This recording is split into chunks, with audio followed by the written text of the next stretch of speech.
আসসালামু আলাইকুম। ক্লাস 7 এর ইতিহাসের ক্লাসে আজ দিল্লি সুলতানি এটা রিভিশন করব। আজকে রিভিশন হলে এই দিল্লি সুলতানি মোট 4বার রিভিশন হবে। অলরেডি 3বার এটা রিভিশন হয়ে গেছে। আজকে নিয়ে হলে 4বার রিভিশন হবে। দিল্লি সুলতানি বা দিল্লি সুলতানেট পুরো অধ্যায়টা আমরা রিভিশন করব আজকে।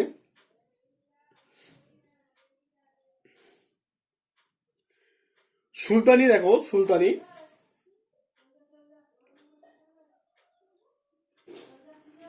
সুলতানি হলো বা সুলতানি কাকে বলে? যে অঞ্চলের মধ্যে সুলতানের কর্তৃত্ব চলে বা যে অঞ্চলে সুলতান শাসন কার্য পরিচালনা করেন তাকে বলা হয় দিল্লি, তাকে বলা হয় সুলতানি।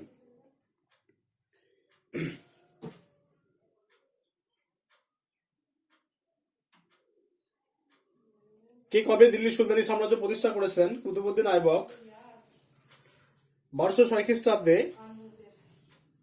দিল্লি সুলতানি সাম্রাজ্য প্রতিষ্ঠা করেন।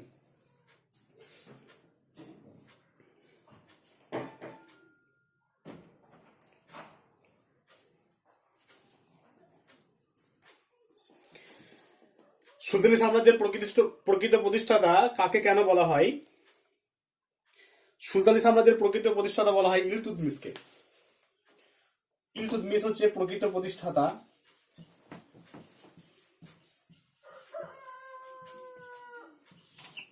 আর যদি বলা হয় সুলতানি সাম্রাজ্যের প্রতিষ্ঠাতাকে, তখন বলতে হবে কুতুবউদ্দিন আইবক। কিন্তু প্রকৃত প্রতিষ্ঠাতা যদি বলা হয় তখন বলতে হবে ইলতুৎমিশ।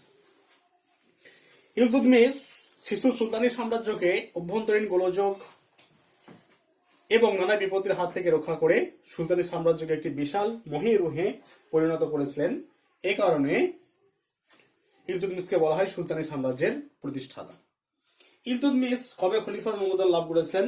ইলতুৎমিশ 1229 খ্রিস্টাব্দে খলিফার অনুমোদন লাভ করেছিলেন। কুতুবউদ্দিন আইবক প্রতিষ্ঠিত বংশকে কেন দাসবংশ বলা হয়? কুতুবউদ্দিন আইবক প্রতিষ্ঠিত বংশকে দাসবংশ বলা হয় কারণ এই বংশের 3জন সুলতান কুতুবউদ্দিন আইবক, ইলতুৎমিশ এবং গিয়াসউদ্দিন বলবন প্রথম জীবনে দাস ছিলেন। পরে অবশ্য তারা দাসত্ব থেকে মুক্তি পেয়েছিলেন। এই কারণে কুতুবউদ্দিন আইবক প্রতিষ্ঠিত বংশকে দাসবংশ বলা হয়।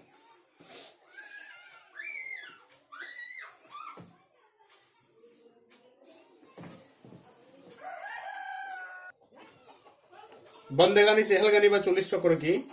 ইলতুৎমিশ তার রাজত্বকালে 40 জন তুর্কিকে নিয়ে যে সংগঠন গড়ে তুলেছিলেন তা বন্দেগানি চেহেলগানি বা 40 চক্র নামে পরিচিত। এই সংগঠনে সুলতানকে নানা বিষয়ে পরামর্শ দিতেন। গিয়াসউদ্দিন বলবন এই বন্দেগানি চেহেলগানি এই সংগঠনকে ভেঙে দিয়েছিলেন।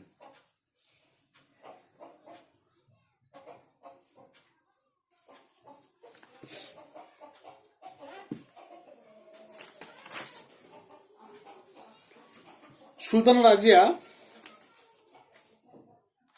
রাজিয়া ছিলেন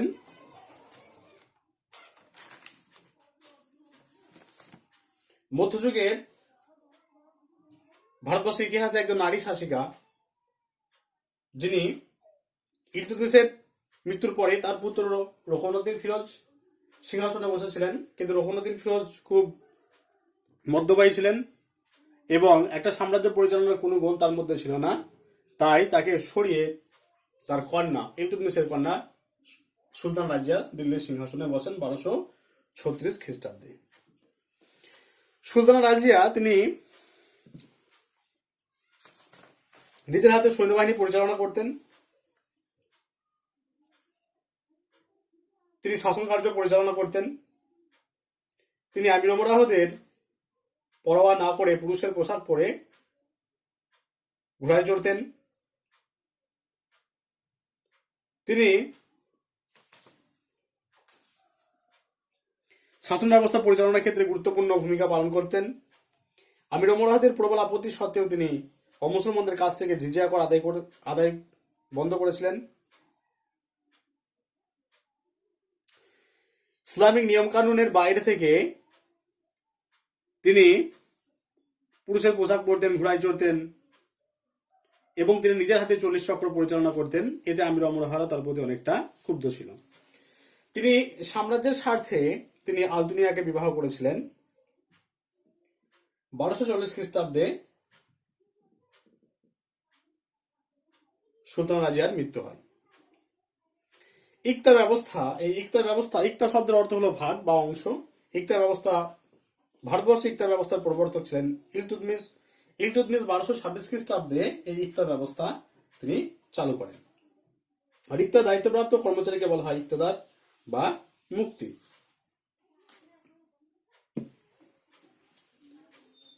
গিয়াসউদ্দিন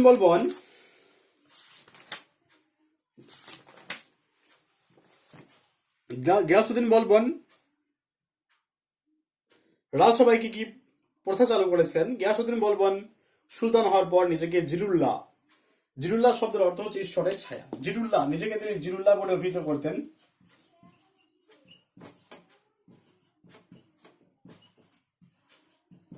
নিজেকে তিনি জিরুল্লাহ বা ঈশ্বরের ছায়া, জিরুল্লাহ শব্দের অর্থ হচ্ছে ঈশ্বরের ছায়া, নিজেকে তিনি জিরুল্লাহ বলে মনে করতেন। তিনি রাজদরবারে বেশ কিছু আদব কায়দা চালু করেছিলেন। তিনি নিজে জমকালো পোশাক পরতেন। সাধারণ মানুষের থেকে যে তিনি আলাদা এটা বোঝানোর জন্য তিনি জমকালো পোশাক পরিধান করতেন। তিনি রাজদরবারে গাম্ভীর্য পরিবেশের সৃষ্টি করেছিলেন। রাজসভায় হাসি ঠাট্টা, জোরে কথা বলা তিনি নিষিদ্ধ করেছিলেন। তিনি পারস্য দেশের অনুকরণে দু ধরনের প্রথা রাজসভায় চালু করেছিলেন, একটা হলো সিজদা আর একটা হলো পাইবস। সিজদা, পাইবস, এগুলো শর্ট প্রশ্ন আছে তোমাদের। সিজদা এবং পাইবস কি? আগে ক্লাস যখন পড়িয়েছি তখন বলেছি। সিজদা হলো গিয়াসউদ্দিন বলবনের সঙ্গে দেখা করতে গেলে মাথা নত করে তাকে অভিবাদন জানাতে হতো, এটাকে বলা হয় সিজদা। আর পাইবস হলো, পাইবস শব্দের অর্থ হলো সুলতানের পদযুগল চুম্বন করা। তবে কারো কারো মতে সুলতানের পদযুগল চুম্বন নয়, সিংহাসনের পদযুগল চুম্বনের কথা বলা হয়। গিয়াসউদ্দিন বলবন এই দুটি প্রথা পারস্য দেশের অনুকরণে ভারতবর্ষে চালু করেন, সিজদা এবং পাইবস।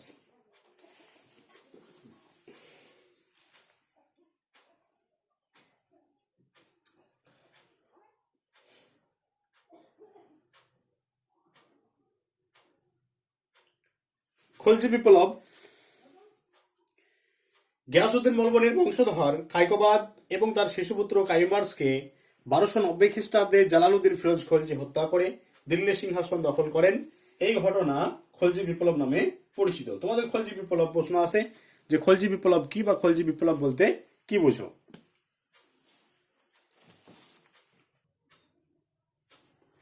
1290 খ্রিস্টাব্দে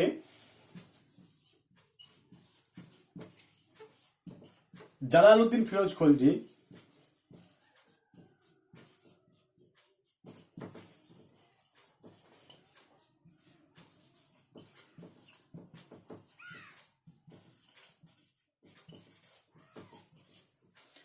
কায়কোবাদ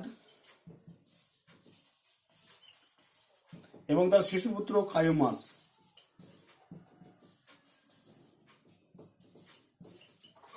কায়কোবাদ এবং তার শিশুপুত্র কায়ুমার্সকে হত্যা করে দিল্লি সিংহাসন দখল করেন। এই ঘটনা খলজি বিপ্লব নামে পরিচিত। জালালউদ্দিন খলজির পর সিংহাসনে বসেছিলেন তার ভ্রাতুষ্পুত্র এবং জামাতা আলাউদ্দিন খলজি। আলাউদ্দিন খলজি সৈন্যবাহিনীতে দুর্নীতি দূর করার জন্য দুটো প্রথা চালু করেছিলেন, একটা হলো দাগ এবং একটা হলো হুলিয়া। এই দাগ এবং হুলিয়া, এই দুটো তোমাদের শর্ট প্রশ্ন পড়ে যে দাগ এবং হুলিয়া কি।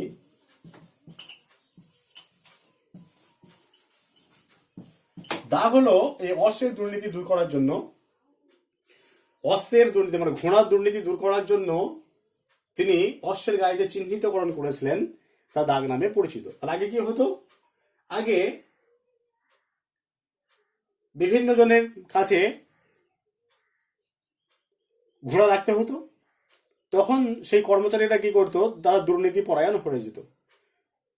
একজনের ঘোড়া যখন দেখা হতো তখন অন্যজনের কাছ থেকে ঘোড়াগুলো এনে সমপরিমাণ দেখানো হতো, আবার অন্য ব্যক্তির কাছে যখন ঘোড়া দেখা হতো তখন এই ঘোড়াগুলো নিয়ে তাকে সে কি করতো দেখাতো। তাহলে এই যে ফলে প্রকৃত অর্থে ঘোড়ার কিন্তু সংখ্যাটা অনেক কম হয়ে যেত। এই দুর্নীতি দূর করার জন্য আলাউদ্দিন খলজি কি করেছিলেন না, বিভিন্ন যে কর্মচারী তাদের আন্ডারে যে সমস্ত ঘোড়াগুলো ছিল, ধরো এ বি সি, এই যে কর্মচারী এদের আন্ডারে যে সমস্ত ঘোড়াগুলো ছিল, এদের কারো ঘোড়ার চিহ্ন থাকতো এরকম, আবার কারো ঘোড়ার চিহ্ন থাকতো এরকম, আবার কারো ঘোড়ার চিহ্ন থাকতো এরকম। ফলে কি হতো না, একে অন্যের ঘোড়া কিন্তু দেখাতে পারতো না, ফলে দুর্নীতির হাত থেকে রেহাই পেত। এই দুর্নীতি রোধ করার জন্য আলাউদ্দিন খলজি ঘোড়ার গাড়িতে চিহ্নিতকরণ করেছিলেন, তা দাগ নামে পরিচিত। অন্যদিকে সেনাবাহিনীতে দুর্নীতি দূর করার জন্য তিনি কি করেছিলেন না, সৈনিকদের একটা দৈহিক বিবরণ তিনি লিপিবদ্ধ করেছিলেন। এই এ নামে সৈনিকটি হাইট কত, তার চেস্ট কত, সে দেখতে কেমন, তার নাকটা টিকালো না ভোতা, চুলগুলো কালো না কোকড়ানো, এই সমস্ত একটা দৈহিক লিপিবদ্ধ সেখানে দেয়া থাকতো। এটাই হলো হুলিয়া।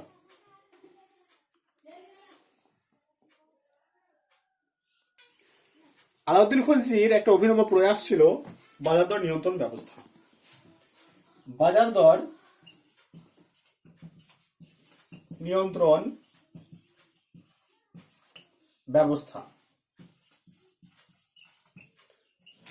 তাহলে আলাউদ্দিন খলজি কেন বাজার দর নিয়ন্ত্রণ ব্যবস্থা করেছিলেন? এক হচ্ছে মঙ্গল আক্রমণ প্রতিরোধ।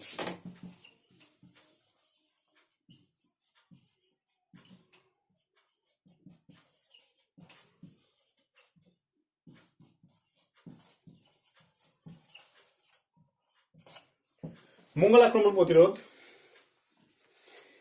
আলাউদ্দিন খলজির শাসনকালে মঙ্গলরা বারবার আক্রমণ এনেছিল।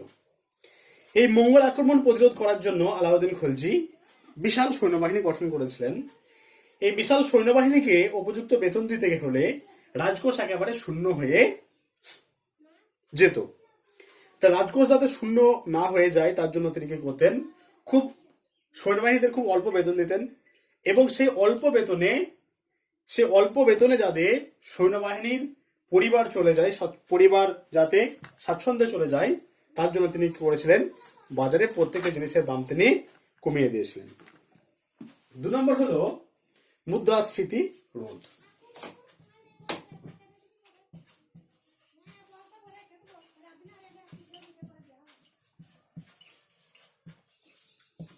মুদ্রাস্ফীতি রোধ।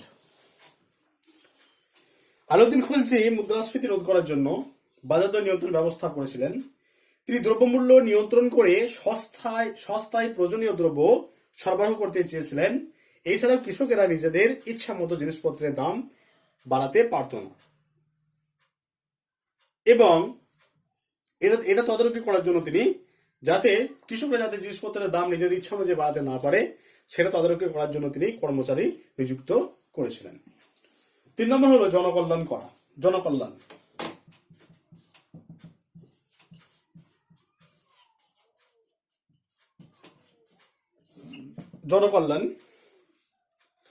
জনগণ যাতে সঠিক মূল্যে দ্রব্য সামগ্রী পেতে পারে তার জন্য আলাউদ্দিন খলজি বাজার দর নিয়ন্ত্রণ ব্যবস্থা চালু করেছিলেন। আলাউদ্দিন খলজি মনে করতেন জিনিসপত্রের দাম সঠিক না হলে সাধারণ মানুষের সুখ শান্তি থাকে না। সাধারণ মানুষের কথা বিবেচনা করে তিনি বাজার দর নিয়ন্ত্রণ ব্যবস্থা চালু করেছিলেন। আলাউদ্দিন খলজির হিন্দু সেনাপতির নাম ছিল মালিক কাফুর।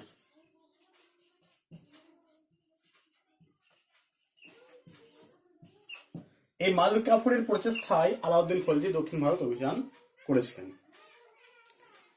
মালিক কাফুরের নেতৃত্বে আলাউদ্দিন খলজি কোন কোন রাজাদের পরাজিত করেছিলেন? দেবগিরি, বরঙ্গল, দ্বারসমুদ্র, পাণ্ড, এই সমস্ত রাজাদের পরাজিত করেছিলেন। সেই সময় দেবগিরির রাজা ছিলেন জয়চন্দ্রদেব, বরঙ্গলের রাজা ছিলেন প্রতাপ রুদ্র, দ্বারসমুদ্রের রাজা ছিলেন হৈসল রাজা তৃতীয় বীর বল্লাল, এবং পাণ্ড্যদের রাজা ছিলেন, তিনি পাণ্ড্য রাজ্য 1311 খ্রিস্টাব্দে অভিযান করেছিলেন। জহর ব্রত কি, একটা প্রশ্ন তোমাদের আছে। জহর ব্রত মেবারের রানা রতন সিংহের পরমা সুন্দরী স্ত্রী পদ্মিনীকে লাভ করার জন্য আলাউদ্দিন খলজি চিতর অভিযান করেছিলেন। চিতোরে রাজপুত রমণীরা নিজেদের সতীত্ব রক্ষার জন্য জ্বলন্ত অগ্নিকুণ্ডে ঝাঁপ দিয়েছিলেন। এই ঘটনা জহর ব্রত নামে পরিচিত।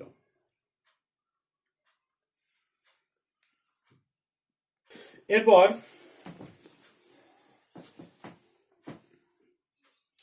তুঘলক বংশ প্রতিষ্ঠাতা ছিলেন গিয়াসউদ্দিন তুঘলক। গিয়াসউদ্দিন তুঘলকের বড় ছেলের নাম জুনা খাঁ, যিনি মোহাম্মদ বিন তুঘলক নাম ধারণ করে দিল্লির সিংহাসনে বসেন। এই সময় ইবন বতুতা তিনি আফ্রিকার মরক্কো থেকে ভারতবর্ষে এসেছিলেন এবং তার গ্রন্থের নাম কিতাবুল রিহলা। কিতাবুল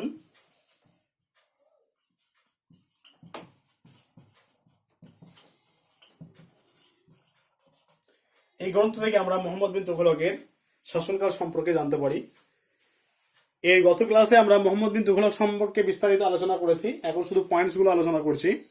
তাহলে মোহাম্মদ বিন তুঘলকের বেশ কিছু পরিকল্পনা ছিল। সেই পরিকল্পনাগুলি হলো দোয়াব অঞ্চলের রাজস্ব ব্যবস্থা বা রাজস্ব বৃদ্ধি, রাজধানী স্থানান্তর, প্রতীকী মুদ্রা বা তামার মুদ্রা বা তামার নোট প্রচলন, আর খোরাসান অভিযান। তাহলে আলাউদ্দিন খুলজি যে এই সমস্ত যে পরিকল্পনাগুলো, এই সমস্ত পরিকল্পনাগুলো সবই বাস্তবায়িত ছিল, কিন্তু একটা পরিকল্পনাকে বাস্তবে রূপ দেওয়ার জন্য যে সমস্ত ধৈর্য বা সময়ের দরকার, সেই সমস্ত ধৈর্য বা সময় মোহাম্মদ বিন তুঘলকের ছিল না। তাহলে মোহাম্মদ বিন তুঘলকের সেই সমস্ত সময় বা ধৈর্য না থাকার কারণে তার এই সুন্দর এবং ভালো পরিকল্পনাগুলো ব্যর্থতায় পর্যবসিত হয় এবং তিনি ঐতিহাসিকদের চোখে সমালোচিত হন। পাগলা রাজা, উন্মাদ, রক্ত পিপাসু নামে তিনি অভিহিত হন। মোহাম্মদ বিন তুঘলকের পরে সিংহাসনে বসছেন ফিরোজ শাহ তুঘলক। ফিরোজ শাহ তুঘলক তিনি তার পূর্ববর্তী যারা শাসক ছিলেন তাদের যে 24 রকম কর, সেই 24 রকম কর বাতিল করে তিনি মাত্র 4 ধরনের কর চালু করেছিলেন: খরাজ, খামস, জিজিয়া এবং জাকাত। 4 ধরনের কর চালু করেছিলেন: খরাজ, খামস, জিজিয়া এবং জাকাত। খরাজ হলো কৃষি থেকে আদায়কৃত কর। কৃষি থেকে আদায়কৃত করকে বলা হয় খরাজ। কৃষি থেকে যে কর আদায় করা হয় তাকে বলা হয় খরাজ। খামস হলো যুদ্ধে লুণ্ঠিত দ্রব্যের কর। যুদ্ধে যে সমস্ত জিনিসগুলো লুণ্ঠন করা হয় সেখান থেকে যে কর দেওয়া হয় তাকে বলা হয় খামস। জিজিয়া হলো অমুসলমানদের কাছ থেকে আদায়কৃত কর, সেটা হলো জিজিয়া। আর জাকাত হলো যারা অবস্থা সম্পন্ন মুসলিম, সে অবস্থা সম্পন্ন মুসলিমদের কাছ থেকে বাৎসরিক 2.5 টাকা 2.5%, 2.5% হারে যে ঋণ আদায় করা হয় বা 2.5% হারে যে দিতে হয়, ঋণ নয় সরি, তাদের যে আয়, সে আয় থেকে যে 2.5% দিতে হয়, যেটাকে বলা হয় জাকাত। তাহলে এই 4 ধরনের কর আদায় করেছিলেন ফিরোজ শাহ তুঘলক। এই ফিরোজ শাহ তুঘলক তিনি বেশ কিছু জনহিতকর কার্যাবলী চালু করেছিলেন, বিস্তারিত আলোচনা করেছি গত ক্লাসে, শুধু পয়েন্টসগুলো বলছি। তিনি কর্মবিনিয়োগ দপ্তর চালু করেছিলেন, দেওয়ানি খয়রাত প্রতিষ্ঠা করেছিলেন, যারা দরিদ্র অনাথ সে সমস্ত মানুষদের অর্থ দেওয়ার জন্য। দারুল সাফা, তিনি বিনা পয়সায় চিকিৎসার জন্য দারুল সাফা প্রতিষ্ঠা করেছিলেন। তিনি যারা জ্ঞানীগুণী ব্যক্তি, সেই জ্ঞানীগুণী ব্যক্তিদের অর্থ সাহায্য দিতেন। তিনি একাধিক মক্তব এবং মাদ্রাসা প্রতিষ্ঠা করেছিলেন। এবং ফিরোজ শাহ তুঘলক অনাবাদী জমিকে আবাদী জমিতে পরিণত করেছিলেন। এছাড়াও কৃষি উন্নতির জন্য তিনি একাধিক খাল খনন করেছিলেন। পানীয় জলের জন্য বাঁধ, নলকূপ তিনি খনন করেন। এছাড়াও তিনি একাধিক মসজিদ, মাদ্রাসা, বাগান, চিকিৎসালয় এ সমস্ত স্থাপন করেছিলেন। এই কারণে ঐতিহাসিক আফিফ বলেছেন, তখন প্রজাদের গৃহ শস্য, সম্পদ ও দামি আসবাবপত্রে পরিপূর্ণ ছিল। এরপর দেখো জিজিয়া কর, একটু আগে বলেছি একবার বলে দিই। জিজিয়া কর এবং তুরস্ক দণ্ড। জিজিয়া কর হলো অমুসলমানদের কাছ থেকে তাদের জীবন, ধর্মপালন এবং সম্পত্তি সুরক্ষা দেওয়ার জন্য মুসলিম শাসকরা যে মাথাপিছু কর আদায় করতেন তা জিজিয়া কর নামে পরিচিত। মোহাম্মদ বিন কাসিম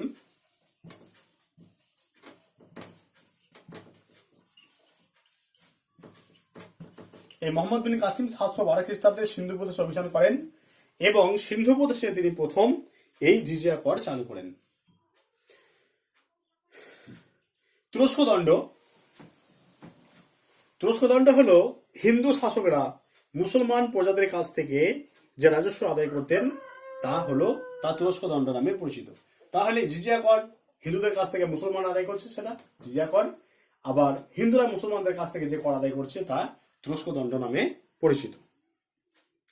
ইবন বতুতা ছিলেন আফ্রিকার মরক্কোর একজন বাসিন্দা। তিনি 1333 খ্রিস্টাব্দে মোহাম্মদ বিন তুঘলকের রাজত্বকালে ভারতবর্ষে আসেন। তার রচিত গ্রন্থের নাম কিতাবুল রেহলা। এই কিতাবুল রেহলা গ্রন্থ থেকে মোহাম্মদ বিন তুঘলকের রাজত্বকাল সম্পর্কে বিস্তারিত তথ্য জানা যায়।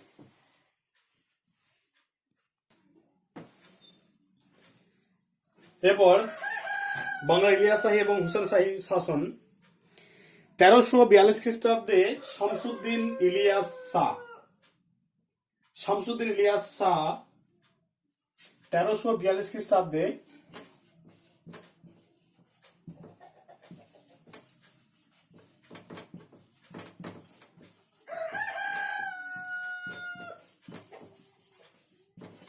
শামসুদ্দিন ইলিয়াস শাহ 1342 খ্রিস্টাব্দে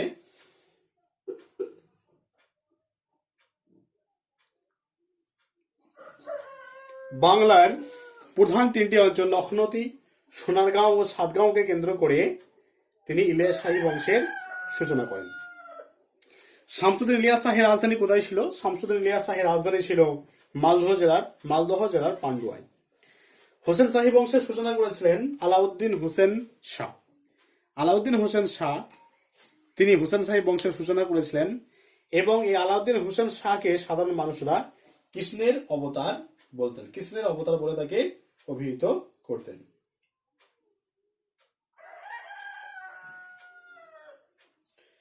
আলাউদ্দিন হোসেন শাহ ছিলেন মধ্যযুগের বাংলার অন্যতম শ্রেষ্ঠ শাসক। তার শাসনকাল বিখ্যাত ছিল তার উদারনীতির জন্য। তার রাজত্বকালে হিন্দুদের দেওয়া হতো গুরুত্বপূর্ণ প্রশাসনিক পদ। আলাউদ্দিনের উজির, প্রধান চিকিৎসক, তার প্রধান দেহরক্ষী ও টাকসালের অধ্যক্ষ সবাই ছিলেন হিন্দু। সুলতান হোসেন শাহ স্বভাবে ছিলেন ভদ্র, বিনয়ী এবং সব ধর্মের প্রতি সমান শ্রদ্ধাশীল। হোসেন শাহ ছিলেন শ্রী চৈতন্যের ভক্ত। দুই বৈষ্ণব ভাই রূপ গোস্বামী এবং সনাতন গোস্বামী ছিলেন তার গুরুত্বপূর্ণ প্রশাসনিক পদ দ্বারা পেয়েছিলেন। ইলিয়াস শাহী এবং হোসেন শাহী আমলে বাংলার সংস্কৃতির উন্নয়ন হয়েছিল। এই সময় বাংলা ভাষা ও সাহিত্য, স্থাপত্য প্রভৃতি ক্ষেত্রে উন্নয়ন হয়। এই সময় সুলতানরা ছিলেন অন্য ধর্মমত বিষয়ে উদার। সুলতানদের ধর্মীয় উদারতা বাংলার সব ধর্মের মানুষকে কাছাকাছি আসতে সাহায্য করেছিল। এই সময়ে বাংলায় শ্রী চৈতন্যের নেতৃত্বে ভক্তিবাদের প্রচার শুরু হয়। শ্রী চৈতন্য ভাগবত এই গ্রন্থটি বৃন্দাবন দাসের লেখা।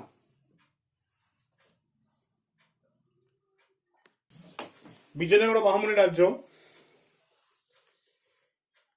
1336 খ্রিস্টাব্দে সঙ্গম নামের এক ব্যক্তির দুই ছেলে হরিহর এবং বুক্ক বিজয়নগর সাম্রাজ্য প্রতিষ্ঠা করেন। 1336 খ্রিস্টাব্দে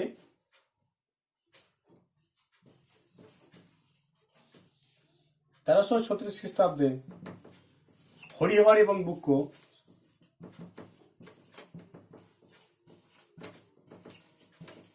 এই হরিহর বুক্ক বিজয়নগর সাম্রাজ্য প্রতিষ্ঠা করেছিলেন।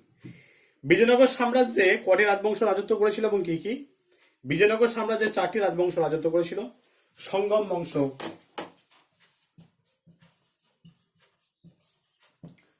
সালুব বংশ, তুলুক বংশ এবং আরবিডু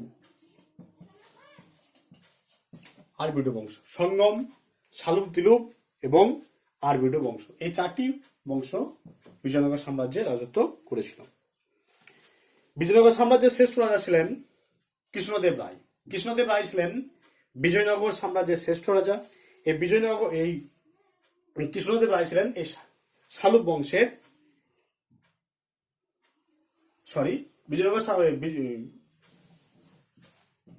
কৃষ্ণদেব রায় ছিলেন তুলুপ বংশের রাজা এবং এই বিজয়নগর সাম্রাজ্যের শ্রেষ্ঠ রাজা ছিলেন রাজা কৃষ্ণদেব রায়। তিনি তুলুপ বংশের ছিলেন। আর রাজা কৃষ্ণদেব রায় একটা বিখ্যাত গ্রন্থ ছিল তেলুগু ভাষায়, যার নাম হলো আমুক্ত মাল্যদ। রাজা কৃষ্ণদেব রায় একটা তেলুগু ভাষায় গ্রন্থ লিখেছিলেন, তার নাম হচ্ছে আমুক্ত মাল্যদ।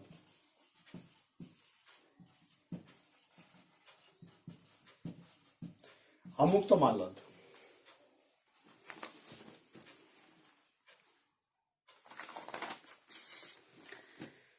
বানিহাটি যুদ্ধ, বানিহাটি বা তালিকোটার যুদ্ধ,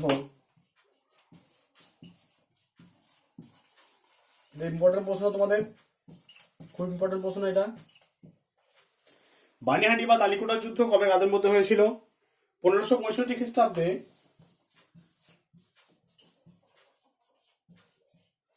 1565 খ্রিস্টাব্দে বিজয়নগরের সঙ্গে দক্ষিণ ভারতের 5টি মুসলিম শাসিত রাজ্য আহমদনগর, বিজাপুর, গোলকুন্ডা, বিদর এবং বেরার এর সঙ্গে হয়েছিল এবং এই যুদ্ধে বিজয়নগর পরাজিত হয়েছিল। বিজয়নগর রাজ্যে আগত কয়েকজন পর্যটকের নাম: Nikolai Conti, Abdur Razzaq, Barbosa, Paes এবং নুনিজ। কে কবে বাহমনি সাম্রাজ্য প্রতিষ্ঠা করেছিলেন? 1347 খ্রিস্টাব্দে হাসান গঙ্গু। 1347 খ্রিস্টাব্দে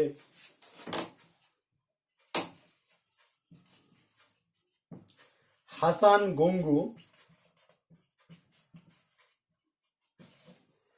আলাউদ্দিন বাহমন শাহ নাম ধারণ করে বাহমনি সাম্রাজ্য প্রতিষ্ঠা করেন। বাহমন শাহ শাসন কার্যের সুবিধার জন্য তিনি কয়টি ভাগে ভাগ করেছিলেন? 4টি ভাগে ভাগ করেছিলেন। একটা হচ্ছে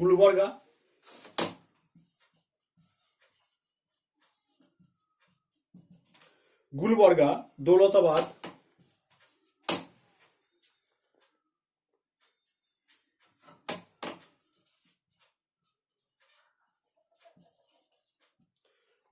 দৌলতাবাদ, বিদর ও বেরার।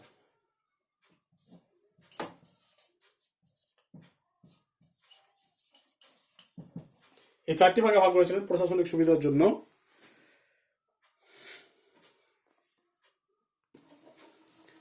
তোমাদের দিল্লির সুলতানি এই যে অধ্যায়, এই অধ্যায়টা পুরো রিভিশন করা হলো।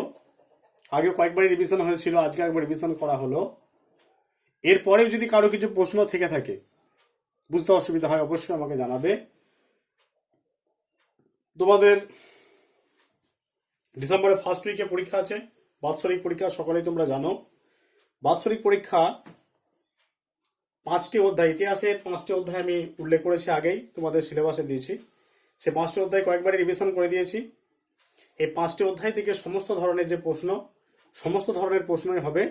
এই 5টা অধ্যায় তোমরা খুব ভালোভাবে পড়বে। এই 5টি অধ্যায়ের মধ্যে কারো যদি কিছু আবার অসুবিধা হয়, অবশ্যই আমাকে জানাবে। এখনো সময় আছে, সেই জায়গাটা সমাধান করে দেব।